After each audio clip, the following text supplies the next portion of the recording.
자, 김혜리 요정님 어서 오십시오. 안녕하세요. 네, 반갑습니다. 반갑습니다. 예. 오늘은 무슨 일이 있으셨나요? 왜요? 조금 다른데, 평상시와 의상이.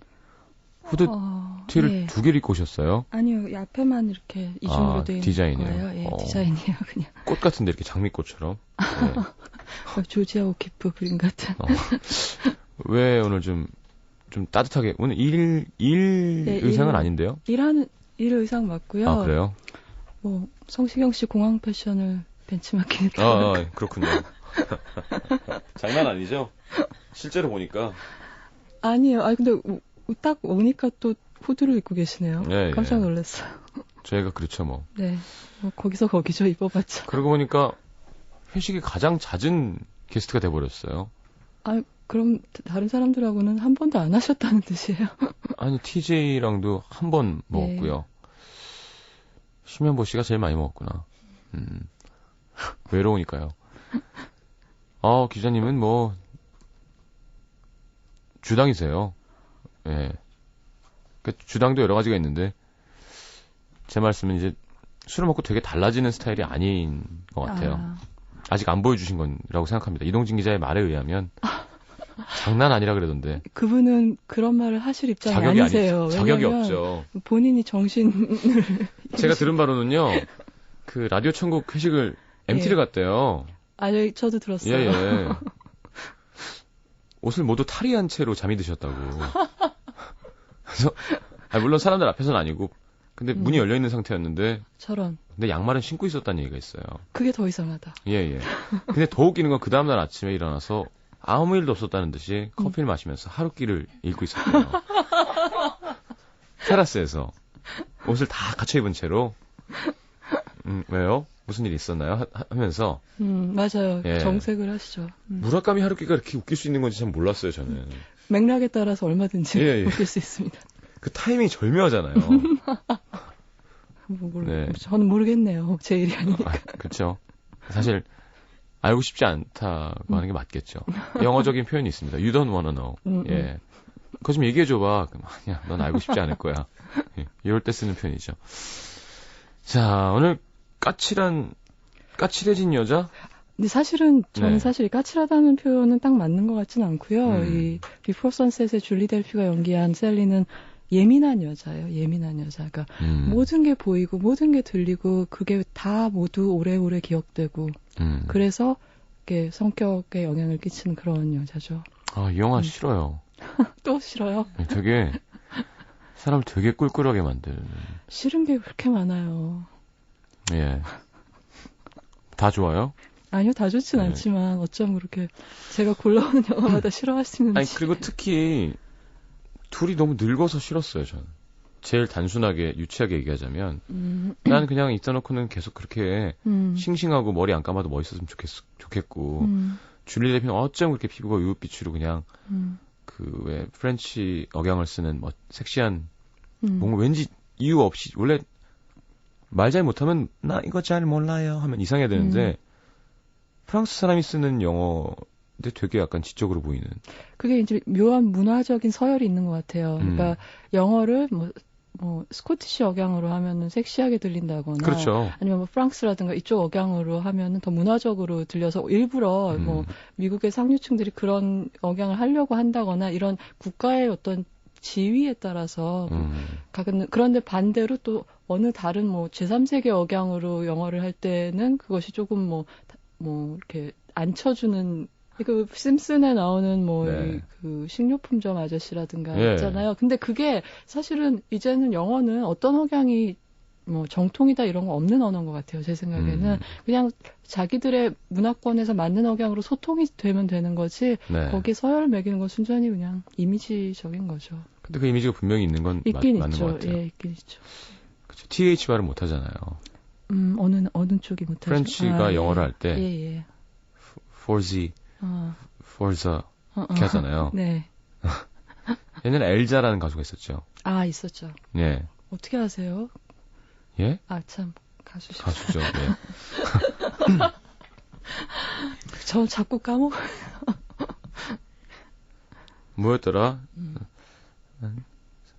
Sometimes you wish that you were free. 처음부터 지금 부르는 거예요. 그 대목을 찾느라고. 네.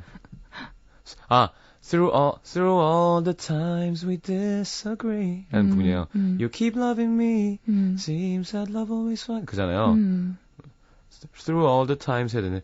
Through all the time. 그게 되게 막 이렇게 신비스럽게 들리고. 뷰티 앤드 비스트에서 루미에르라는 그 초로 변한 사람이 하는 역할이 그거잖아요. 그렇죠. 그러니까 이 시종 같은 그런. 그렇죠. 예, 하여튼 거기서도 그게 인상적이었는데 줄리 데피가 되게 근데 줄리 데피는 영어 잘하는 편이죠. 아주 잘하죠. 예. 아주 훌륭하죠. 어쨌건 얘기가 길어졌습니다. 네. 하여튼 그래서 나이가 들어서 너무 슬펐어요. 우린 다 늙는 거구나. 근데 저는 이 영화 신비한 점이 뭐였냐면 네. 처음에 봤을 땐 그런 실망이 있어요. 그러니까 제시의 저 미간에 주름이 있네. 뭐 셀린이 예전 같은 그런 복숭아빛 뺨이 아니구나. 이게 맨 처음에는 굉장히 늙어 보이고 실망스러운데 지쳐 보이고. 아니 영화를 계속 보잖아요. 근데 네. 그러면 둘이 계속 대화를 하는 동안 두 사람의 눈 속에서 뭔가가 다 계속 살아나요. 옛날에 표정이 살아나고 영화가 한 40분 정도 넘어가면은 거의 이제는 그때와 차이가 안 느껴지더라고요. 저는. 그러니까 두 사람 얼굴 안에서 뭐가 피어나는 걸 느꼈어요. 저는. 그래서 결국 이건 어떻게 되는 건가요? 마지막에. 다짜고짜 지금 결말부터 물어보시는 거예요? 그러니까 일단은 이 영화는 이제 듣는 분들이 다 아시는 건 아니니까 간단히 말씀을 드릴게요. 네, 줄거리요. 비포 선셋은 2004년도 영화인데 그보다 9년 전에 나왔던 비포 선라이즈라는 영화의 소편이에요. 네. 감독도 리처드 링클레이터라고 같은 감독이고요. 네. 근데 이거는 뭐 앞에 영화가 잘 돼서 가지를 친 그런 소편이라는 느낌이 아니라 마치 자연스러운 쌍을 이루는 그런 영화라고 할까요? 아니면 두 개가 합쳐서 한 편의 영화라고 할까요? 그래서 밤과 낮이나 여름과 겨울 같은 그런 짝을 이루는 영화라고 보는 게 맞다는 생각이 들고요. 네. 그래서 그 원래 비포 선라이즈는 어떤 영화였냐면 그 예전에 프랑스의 고다른가 트리폰가 하는 감독이 영화라는 건 남자, 여자, 카메라 이렇게 세 가지만 있으면 찍을 수 있다라고 했었거든요. 그 격언을 실현한 것 같은 그런 영화였어요. 그러네요. 네, 그래서 이제 그 비포 선라이즈에서는 여러분 많이 아시겠지만 그 비엔나를 경유해가는 유레일 열차에서 미국 청년 제시랑 프랑스 여자 셀린이 이제 만나서 이튿날 아침에 제시가 미국 가는 비행기를 거기서 타야 하기 때문에 그 이튿날 동이 틀 때까지 비엔나 시내를 같이 소요하면서 같이 걸어다니면서 계속 대화를 나누는 그것만으로 딱 이루어진 영화였어요. 둘이 사랑을 나누지는 않았나요? 그러니까 그것도 비포 선셋에 보면 did we not 이러면서 둘이서 이렇게 헷갈려 하는데 그거 말씀드리면은 좀 그런가? 영화 그냥 직접 보시고요. 아니, 나도 기억이 가물가물해요. 그 둘이서 밤에 공원에서 노숙을 하죠. 은유적으로. 예. 그래서, 근데 이 영화가 어떻게 끝났냐면, 다시는 보지 말자 하다가 둘이 너무 안타까워서 6개월 후 이날 이 자리에서 보자라고 약속을 하고 헤어졌고, 영화는 둘이 그래서 다시 만났는지 못 만났는지를 안 가르쳐주고 끝났어요. 근데 남자는 갔고 여자는 사정이 있어서 안 온 건 거죠. 그렇죠. 선셋으로 넘어가면 이제 그 얘기가 나오죠. 근데 9년 동안 우린 그걸 몰랐잖아요. 답을 영화가 나올 때까지. 그래서 그 결말을 둘이 만났을 거라고 상상하느냐 다시 못 만났을 거라고 상상하느냐에 따라서 당신이 로맨티스트인지 냉소주의자인지 이제 구별할 수 있는 리트머스지다. 뭐 이런 기준도 됐었죠. 리트머스지 진짜 오랜만에 들어본다. 죄송합니다. 아니 좋았어요. 태아. 매번 하나씩 노숙한 단어가 나오는 것 같아요. 그거죠. 산성 알칼리. 뭐 이렇게 우리 예전에 빨간색으로 변하고 저 잘 기억 안 나요. 근데 그런 게 있었는데 그래서 9년 만에 나온 영화가 비포 선셋이고 비포 선셋은 이제 그동안 작가가 된 남자가 책을 냈죠. 책을 내서 그 서점을 돌면서 해외 홍보를 하러 다니는데 그중에 파리에 있는 셰익스피어 앤 컴퍼니라는 서점이 있거든요. 실제로 있어요. 거기서 낭독회를 하는데 마치고 딱 보니까 이제 32살이 된 셀린이 서 있는 거예요. 가보셨죠 거기? 네. 그런 눈빛이었어요. 네. 정말 너무 작아서 어떻게 영화를 찍었나 궁금하더라고요. 근데 그 만나서 이번에는 이제 제시가 뉴욕으로 돌아갈 비행기가 정말 몇 시간 안 남았어요. 그래서 그 시간 동안 둘이서 그 세느강 주변의 카페랑 거리랑 유람선이랑 그리고 결국 셀린의 아파트까지 다니면서 뭐 예전하고 똑같아요. 뭐 세계를 괴롭히는 빈곤, 환경 오염, 뭐 결혼, 추억, 뭐 온갖 문제에 관해서 계속 떠드는 거죠. 그런 내용을 갖고 있는 영화였죠.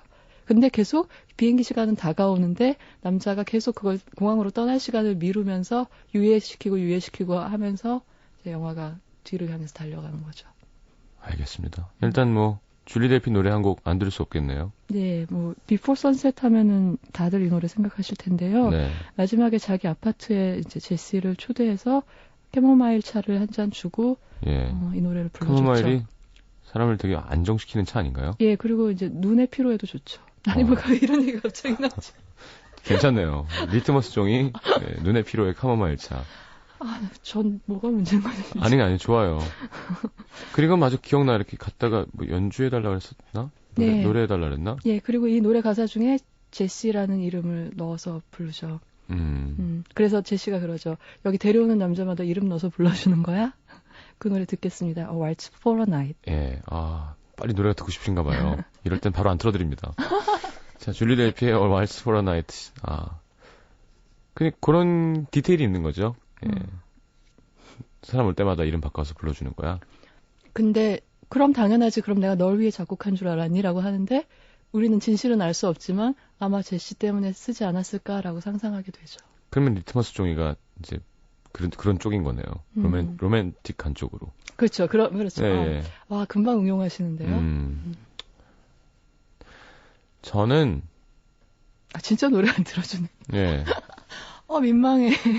너무 DJ처럼 곡을 딱 올리시길래 저는 다시는 그러지 말라 혼쭐을 내줘. 다른 남자들이 있었을 것 같아요. 물론이죠. 지금도 있어요. 지금도 남자친구가 있어요. 영화 속에서. 그러니까 싫었어요. 속상하고. 제시는 결혼해서 애가 있거든요. 그러니까 아름다운 얘기만 해도 좋은 영화인데 제가 맨날 그렇잖아요. 그 얘기는 그러면 안 아름다운가요? 그러니까 속상하다고요. 아유 참. 몇 살인데 아직도 그런 생각을 하세요? 저는 자, 노래 듣고 올게요. 줄리 델피. 죄송합니다. 웃는 분들도 있을 거예요. 예. 줄리 델피의 A Waltz for a Night.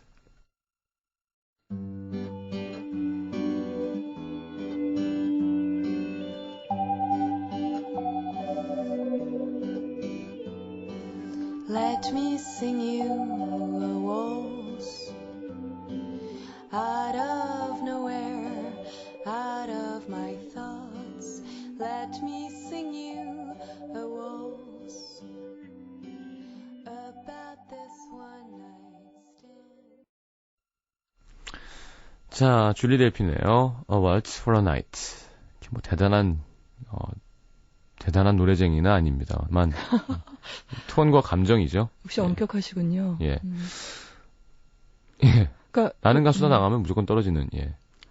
예. 그런데 저는 맘마미아라는 영화 보면서도 메릴 네. 스트립 노래 들으면서 그런 생각했는데 노래도 어느 정도까지 연기구나 이런 생각을 그럼요. 했어요. 그래서 훌륭한 배우들이 노래를 할 때는 어떤 호소력이 있더라고요. 성량이나 이런 걸 떠나서. 몰입해서 불러줄 때. 그러니까 예를 들어 막 떨고 그러면 똑같은데요. 진짜 음정이 안 정확해도 연기하면서 불러주면 맞아요. 그 흡입력이란 장난 아닙니다.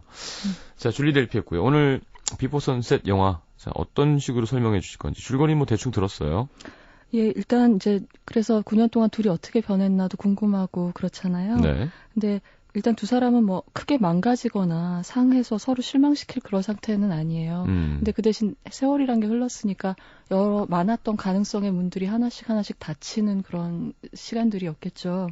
근데 심지어 그 책 내용은 그녀와의 하룻밤에 대해서 쓴 책이었죠. 그렇죠. 그리고 베스트셀러까지 됐으니까 제시는 이상한 거죠, 기분이. 그러니까 그렇죠. 그녀의 기분도 좀 묘했을 거고 네. 자기가 그때 썼던 일기하고 비교를 해보기도 했다 그런 얘기도 해요. 근데 일단 둘이 제일 급히 확인해야 될 건 그날 비엔나에 그래서 둘이 서로 모르니까 이제 셀린이 물어보죠. 너 그때 비엔나에 왔었니? 그러니까 제시가 처음에 아니 나도 안 왔어라고 얘기를 해요. 그러면은 여자가 가슴을 쓸어내리면서 다행이다. 다행이야. 난 그날 할머니가 돌아가서 그날이 발인이었던 거야. 그들의 용어에 발인이란 단어는 없겠지만. 그래요? 3일차. 근데 아무튼 매장하는 날이었던 거예요. 네. 그래서 다행이다 하더니 다음 순간 셀린이 확 화를 내는 거예요. 아니 근데 넌 왜 안 왔어? 이제 그런 식이죠. 그러니까 답답해 이런 거 속상하다고. 그러니까 왜 서로 전화번호를 주고받지 않았었는지 예. 그때는 너무 그런 게 이제 요즘 말로 짜치다고 생각을 한 거죠. 예. 좀 유치하다고. 예, 그렇죠. 그러니까 너무 그런 게 감사합니다. 그러니까 뭐랄까 가끔은 김구라 같으세요. 그런 안전망을 치는 게 그날의 순수한 기쁨 같은 것을 훼손한다고, 떼타게 한다고 생각을 한 거죠. 네. 그리고 이 비포 선셋을 보다 보면 비포 선라이즈에서는 그 젊었던 23살 남녀한테는 어딜 돌아다니고 어딜 구경했느냐 그 공간들이 참 중요해 보이는데 비포 선셋은 이제는 이들이 나이가 들어서 시간이 더 중요해요. 걸음도 그때보다 훨씬 빠르고 말도 빨리 하고 초조한 거죠. 이제 자기들한테 남아있는 기회가 사랑도 그렇고 시간도 그렇고 유한하다는 걸 알고 있다는 게 그러네요. 영화의 리듬에 이렇게 반영이 돼 있어요. 그리고 이제 나이가 들어서 뭔가 약간 숨기려고 하고 과장하려고 하고 내숭 떨려고 하는 몸짓을 통해서 뭔가 직선적으로 말하는 것보다 더 많은 게 표현될 때도 있고요. 예. 그래서 그런 차이들이 비포 선라이즈하고 나란히 놓고 보면은 두 사람의 외모뿐만 아니라 그런 차이들이 세월이 보이는 부분이에요. 맞습니다. 공감이 되는군요. 그래요. 오늘은 캐릭터는 셀린이에요. 네.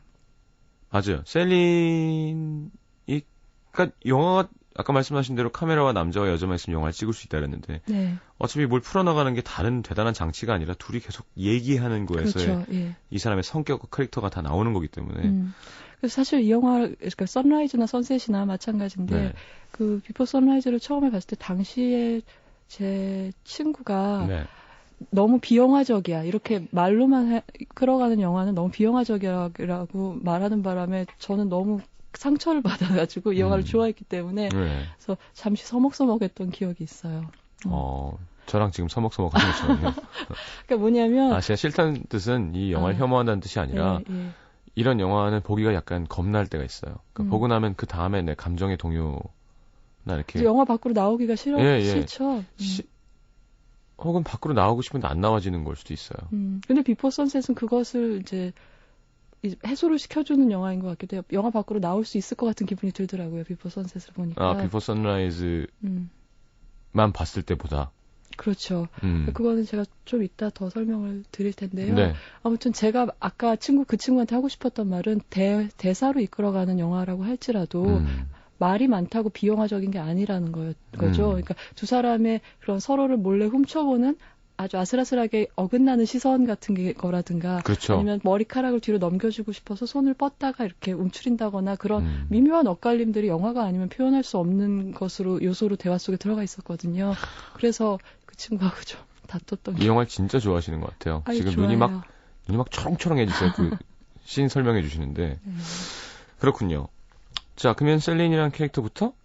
네. 네. 하실까요? 네. 그 셀린이라는 캐릭터는 아까 처음에 말씀드린 대로 굉장히 예민한 여자예요. 그렇죠. 그래서 놀라셨군요. 저희가 입으로 넘어가서 이야기를 해야 되는데 시간까지 이렇게 체크해 주시는. 알겠습니다. 지금 노래를 한 곡 듣고 그러면 캐시 맥카티의 Living Life 이거 골라오신 건가요? 예, 이 노래도 비포 선셋에 들어있어요. 알겠습니다. 이거 DJ처럼 한번 이렇게. 안 할래요. 알겠습니다. 캐시 맥카티 Living Life 듣고 2부에 다시 옵니다.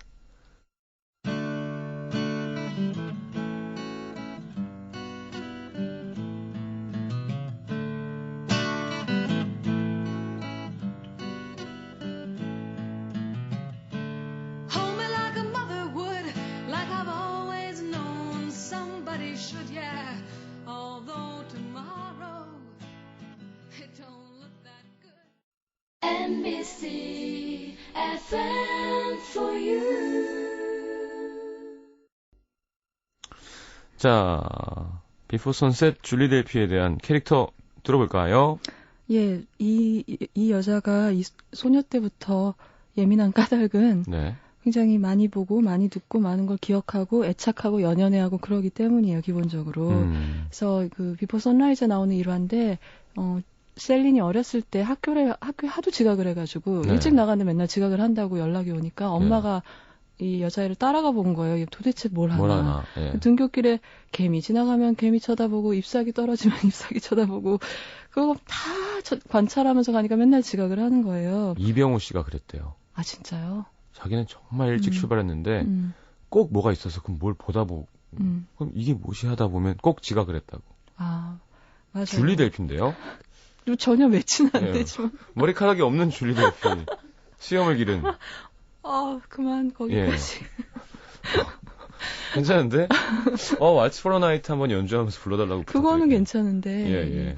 그런데 이런 품성이 사람들을 대할 때도 적용이 되는 거예요. 네. 그래서 연애를 해도 그 남자들의 세부를 너무 많이 기억을 하고 있고 그래서 헤어져도 그 사람을 지울 수가 없고 그래서 잃어버린 사람은 잃어버린 거지 그 다음 남자친구가 채워주는 게 아니라는 생각을 갖고 있어요. 그러니까 그 자리는 그대로 남는 거죠. 새 남자는 정말 힘들겠다. 그래서 이제 제시한테도 그런 말을 해요. 네. 그날 비엔나에서 동틀 때 헤어질 때 아침 햇살에 네 수염에서 반짝이던 붉은 털 그게 기억이 난다고. 그러니까 그런 여자예요. 그래서 이렇게 세밀하게 관찰을 하니까 모든 대상 하나하나가 고유해 보일 거잖아요. 네. 그러다 보면 이런 사람들의 특징은 상투적인 거에 신물을 내는 거죠. 상투적인 걸 못 참아하는 거죠. 모든 대상의 고유함을 볼 수 있는 눈을 가졌기 때문에. 그래서 이 여자가 약간 히스테리컬한 측면이 있는 거예요. 그래서 예를 들어서 이제 프랑스 여자에 대한 클리셰들이 있잖아요. 네. 사람들이 생각하는 스테레오타입들이 있잖아요. 무슨 뭐 검은 옷을 입고 다닌다거나 조금만 자기 의견을 강하게 주장하면 프랑스 여자 너무 귀여워 막 이런 식으로 하고 또 뭐 성적으로 되게 자유분방할 거라고 막 막무가내로 예상을 한다든가 네. 이런 얘기를 들으면 상당히 짜증을 내는 거죠. 그리고 이제 이런 성향의 연장으로서 세상의 모든 풍경이 보이다 보니까 굉장히 정치적으로도 적극적이에요, 셀리는. 그러니까 세상의 불행한 일들, 잘못 돌아가고 있는 일들도 다 보일 거 아니에요. 네. 그러니까 뭐랄까 되게 활동적인 비관주의자라고 해야 되나? 액티브한 비관주의자라고 해야 되나? 네. 그러니까 그런 문제들이 보이면 그냥 그거를 비판만 하는 게 아니라 9년이 흘러서 비포 선셋에 와보면 이제 활동을 하고 있고. 그린 크로스라는 환경단체 회원이 돼서 이제 제3세계 물 오염 같은 걸 막는 일을 하고 있어요. 네. 그런 데를 다니면서.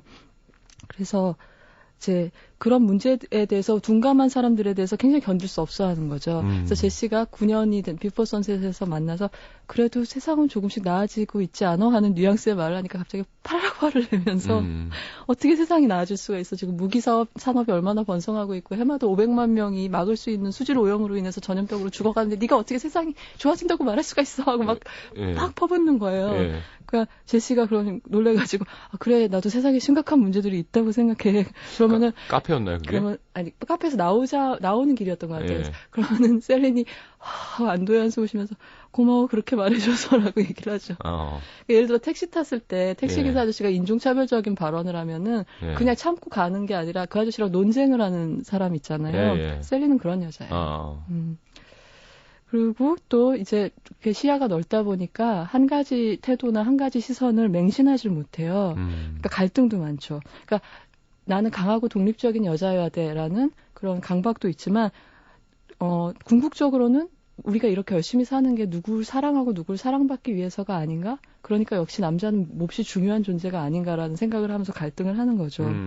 그리고 제시하고 너무 끌어안고 싶지만 혹시 얘가 자기 친구들한테 돌아가서 유럽 여행의 무용담으로 나를 얘기하고 다니지 않을까. 그건 싫은 거예요. 두 가지를 다 동시에 생각하는 거죠. 그리고 결혼은 하고 싶진 않지만 왜 나랑 사귄 남자들은 다 나랑 헤어지고 나서 청첩장을 보내오는가. 진정한 사랑을 가르쳐줘서 고마워. 그러면서 그러면서 화를 내는 거예요. 나는 정말 결혼하고 싶진 않은데 근데 왜 나한테는 청혼을 안 해? 물론 거절할 거지만 그래도 왜 나한테 청혼을 안 해? 그러니까 이렇게 두 개를 동시에 생각하면서 이래도 화가 나고 저래도 화가 나는 약간 그런 피곤한 스타일이에요. 사랑스럽지 않아요? 그러니까 피곤하게 사랑스러운 스타일이죠.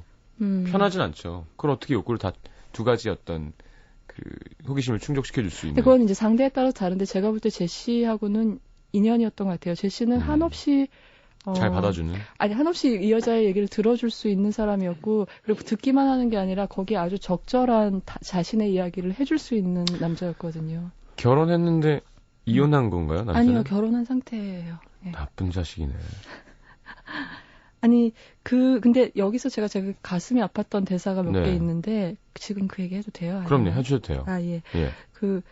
그런 얘기를 해요. 이제 처음에는 서로 되게 이렇게 담담하게 어쩌다 다시 만나 친구처럼 대하다가 점점 헤어질 시간이 다가오니까 속에 원망스러웠던 거 이런 게 막 나오는 거죠. 그러면서 결혼 날짜, 그러니까 제시, 이건 남자의 얘기예요. 결혼 날짜 잡고도 네 생각을 했는데 내가 심지어 결혼식장에 가는 길에 뉴욕인데 우산을 접으면서 소세지 가게에 들어가는 너를 봤다 하고 생각을 했다면서 네. 내가 그래서 드디어 내가 미쳐가는구나라고 생각을 했다고. 네. 근데 그게 브로드웨이 13번가였다 그러니까 그때 거기 있었죠. 그러니까 셀린이 나 그때 뉴욕에서 유학 중이었고 브로드웨이 11번가에 살고 있었다고 그러는 거예요. 아, 그러니까 이런 거 너무 싫어요. 용용 죽겠지도 아니고 왜 이렇게 용용 죽겠는 영화들 있잖아요. 왜? 네. 갑자기 원성을 높이고 그러세요. 깜짝이야.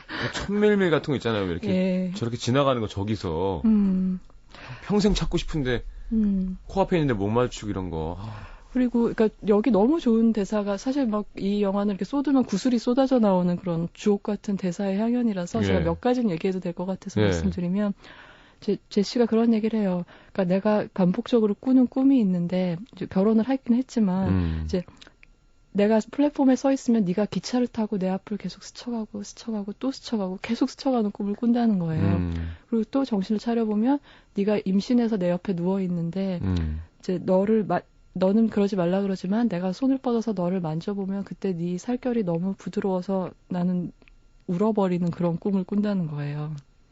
그런 얘기를 하죠. 그런 얘기 들으면 너무 거의 뭐 좋아하시는군요, 정말. 근데 셀리는 마지막에 가서 이렇게 고백을 또 해요. 그러니까 사실은 그날 밤에 내가 갖고 있는 모든 낭만을 네가 다 가져가 쏟아부어서 너한테 다 쏟아부어서 그 이후로 내 생애에서는 그런 로맨틱함이 남아있지 않은 것 같다. 이런 얘기도 하죠.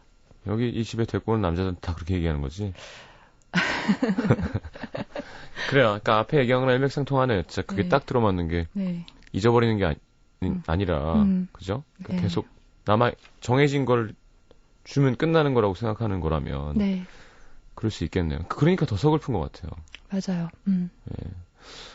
자, 다음 노래는요? 다음 노래는 이건 비포 선라이즈에서 둘이서 중고 레코드 가게에 들어가서 네. 그럼 뭐라 그러죠? 음악 듣는 부스 있잖아요. 예, 옛날 예. LP판 가게 예, 예. 가면 거기서 둘이서 이제 이 노래를 들으면서 서로 시선이 막 엇갈려요. 딴 데 보는 척하면서 이 여자를 쳐다보고 딴 데 보는 척하면서 이 남자를 쳐다보고 네. 그때 나왔던 노래입니다. 네. 캐스 블룸의 Come Here. 알겠습니다. 기자님 정신 차리세요. 네. 그러니까 이산호크를 바라면 안 됩니다. 아니 저 오늘 이사노크 이름도 말 안 했는데. 제시 같은 남자를 너무 그러니까 지금 그 여자들이 되게 좋아했었잖아요. 아니 전 줄리 델피가 더 좋아요. 저는 에다노크가 더 좋아요. 잘 됐네요. 잘 됐군. 네. 캐스 블룸의 Come Here. 네.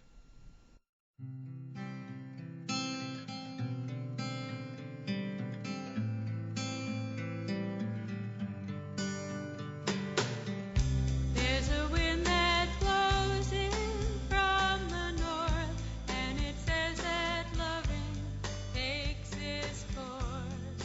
Come here, come here. 자, 캐스 블룸의 Come Here 함께 들었습니다. 그래요. 비포 선셋이라는 영화 함께 하고 있고요. 영화를 참 좋아하시니까 오늘 되게 오랜만에 원래도 좋아하시지만 영화 그래서 이 프로그램 해주시는 거겠지만요. 맛집에 가면 왜 좋아하는 사람들 데리고 가고 싶잖아요. 그래서 그 사람이 맛있게 먹어주거나 예. 야, 이 집 맛있지 하면서 막 눈이 초롱초롱해지고. 근데 그럼 되게 부담스럽잖아요. 같이 간 사람. 그렇죠. 안 근데 그러려고. 지금 딱 항상 영화를 소개해 주시지만 그 중에서도 되게 좋아하는 영화라서. 이게 어떤 느낌이 저한테 있냐면 예. 그러니까 지난번에 제가 해리포터 시리즈를 초반에 소개해드릴 때 제가 네, 예. 1편부터 7-2편까지 기사를 쓰면서 어떤 막 말로는 내가 해리포터의 노예냐 이러면서 투덜투덜했지만 약간 뿌듯함 같은 게 있는 거예요. 이제 일을 하면서 네, 지금까지 일을 했어라는 해리포터를 다 보는 동안 일을 했어 이게. 근데 비포 선라이즈의 리뷰도 제가 썼고 저희 네. 책에서 그리고 공교롭게 비포 선셋의 리뷰도 제가 썼어요. 근데 9년이 흘러서 비포 선셋의 리뷰를 이제 여느 때처럼 새벽에 마지막 문장을 쓰고 딱 마침표를 찍는데 제 인생의 어떤 시기도 끝났다는 느낌이 딱 들더라고요. 그래서 약간 그런 개인적인 그런 게 연결 같은 걸 느끼는 네, 고리 영화고요. 같은 게 있는 것 같은. 예, 그리고 사실 그 에다노크가 제 또래이기도 하고요. 그런가요? 예, 저보다 조금 많은데 네. 제 또래이기도 하고 뭐 서면 인터뷰를 한 적이 있어요. 근데 그 사람이 갖고 있는 이 영화에 대한 감각이 되게 제가 똑똑하죠. 예상했던 거 소설가이기도 하고 감독이기도 하거든요. 그렇죠. 예. 그러니까 사실 비포 선셋이라는 영화에서 특징은 이제 9년이 흐르는 동안 줄리 델피도 감독 데뷔를 했고 에단 호크도 소설을 쓰고 그 소설을 영화로 만들었기 때문에 이 영화는 아주 진정한 의미에서의 공동 창작이라고 할 수가 있어요. 리처드 링클레이터 감독과 두 배우도 감독이기 때문에 사실 세 명의 감독이 같이 대사를 만들고 상황을 만들어가면서 이렇게 잼을 하듯이 예. 만들어낸 작품이라는 점을 여러분이 염두에 두시고 보면 좋겠고요. 네. 그리고 이 영화에서 그러니까 비포 선셋은 사실 전 처음엔 두려웠어요. 나오는 게. 소편 나오지 말죠. 그러니까 성시경 씨 마음하고 똑같았어요. 왜냐면은 그 선라이즈에서 보여줬던 그런 종류의 감정이라든가 희열이라는 게 반복될 수 없는 부류의 것이라는 걸 알고 있었기 때문에 네. 그대로 놔두기를 바랬었거든요. 그럴 때 있잖아요. 왜 연인하고 어디 놀러 가서 불꽃놀이를 봤을 때 지금 너무 좋은데 이게 다신 돌아오지 않을 걸 아니까 눈물이 나는 그런 감정하고 비슷한 거였어요.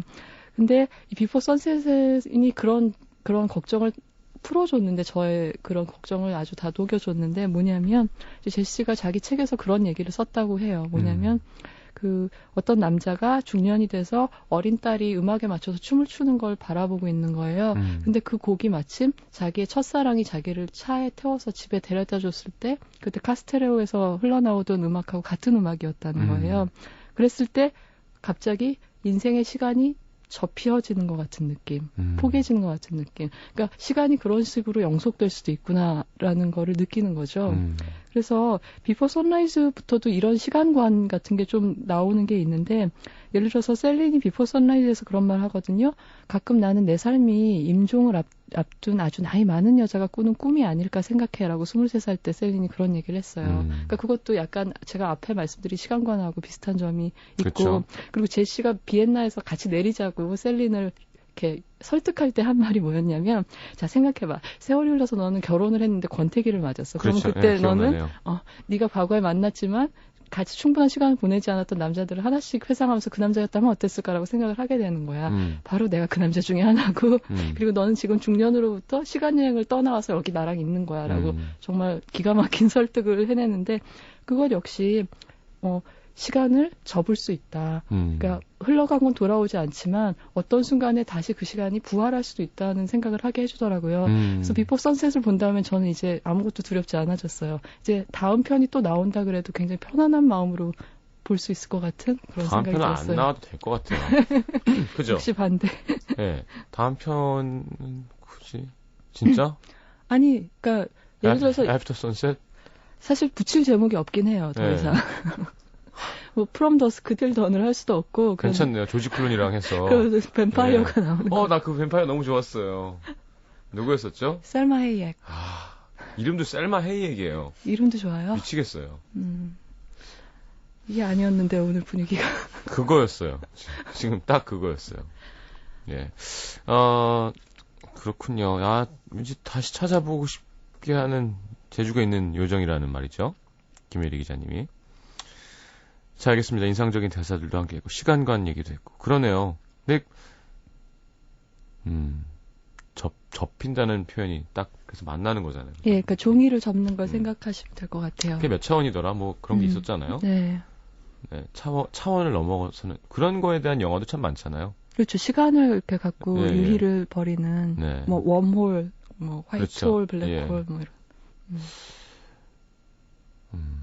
갑자기 그 생각나는 그게 뭐였지? 좀 할리우드 영화였는데. 내용. 덴젤 워싱턴 나오는 거. 걔가 형사인데 이렇게 살인 사건을 시간. 뭐 버추얼 뭐 이런. 아니에요. 하여튼 거기는 어쨌건 해피엔딩이야. 그것만 기억하는군요. 그래서 좋았어요. 예. 단순하죠. 아니요. 다음 주 영화요. 소개 예. 부탁드립니다. 다음 주는 어떤 여배우에 관한 얘기를 하고 싶어서요. 네. 비잉 줄리아라는 영화가 있었어요. 이게 좀 이제 개봉 제목이 빙 줄리아 이래서 약간 이상하게 들리는데. 저도 지금 이거 앞에 한글만 보고 너무 놀랐어요. 예. 빙 줄리아에서 어디 나라 사람인가. 챈들러 빙 생각나죠. 그럼. 프렌즈의 챈들러 빙이라는 캐릭터가 있었죠. 그러니까 비잉 존 말코비치 같은 제목인 건데. 그죠. 프렌즈에서 예. 매튜 페리가 했던. 예. 챈들러 아버지가 게이였죠. 그렇죠. 예. 그랬었던 것 같아요. 그래서 아버지가 자주 가시는 클럽이 비바 라스 게이가스였어요. 맞아요. 기억나요. 저도 너무 좋아했었는데 프렌즈. 언제 한번 프렌즈 6명을 갖고 크리스마스 때 할까요? 저는 미친 듯이 얘기할 수 있습니다. 전 거의 전편 다 봤어요. 진짜 그럼 크리스마스 때 프렌즈 하는 걸 생각해 볼게요. 영화는 아니지만. 네, 알겠습니다. 네. 배경음악은 그러면 거기서 고르면 되겠네요. 그러면 되죠. 많죠. 예. 그리고 비잉 줄리아는 그러니까 줄리아의 삶 그 정도로 뭐 생각하시면 되고. 줄리아로 산다는 것. 예, 뭐 그런 길어지니까 뭐 그 정도로 생각하시면 되고 아넷 베닝이라는 배우가 연기한 캐릭터입니다. 아넷 베닝 완전 이쁘죠. 그러니까 이름도 아넷 베닝이에요. 또 완전 고급스럽잖아요, 뭔가. 그 친구는 셀마 헤이악 이거고 아넷 베닝은 아넷 베닝. 자, 지적이고 고급스럽고. 자, 함께했습니다. 좀 무리수가 아니었나. 도와주시면 다 돼요. 방송이란 건 맞장구의 방송은 저 아직 많이 부족해요. 예. 음식도요. 맛있다 그러고 먹어야 맛있지. 네. 야, 맛있지. 근데 조미료 아니야? 맛 없어져요. 한순간에. 광고 듣고요. 코가 좀 발라드 가수로 없는데 코가 나올 뻔했네 지금. 언니 네이발관의 아름다운 것 들으면서 저는 3부로 넘어가면서 기자님은 인사하겠습니다. 오늘 감사합니다. 감사합니다. 네, 에다노크 같은 남자를 꼭 만나시기를